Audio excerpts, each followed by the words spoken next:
Alright guys, so ito na yung ano SRK 600. Ay, meron ding ano Ironman finisher. So open natin.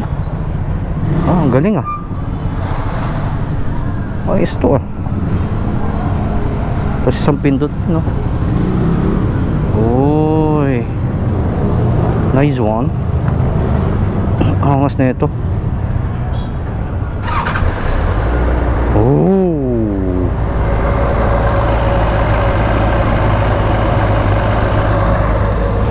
hear that engine.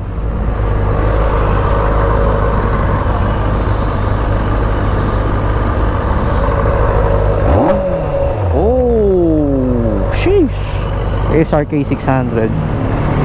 Kaya ganyan tunog niya kasi 4-cylinder siya guys. So ito na yung iuwi natin ngayon.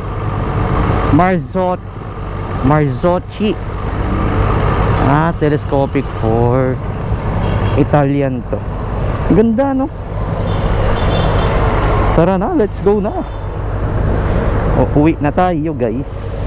Babalik na tayo ng Quezon City ng Bulacan. So ito, bibigyan ko lang kayo dito ng quick ride, first impression sa motor na to. 4-cylinder siya. First time ko lang makagamit ng 4-cylinder na motorcycle guys. So shoutout kay J Motors, Moto Morini. Ayan, dito lang yun sa may 10th Avenue, tapat ng CVM Spring Enterprise at katabi ng Pasco Market, Caloocan.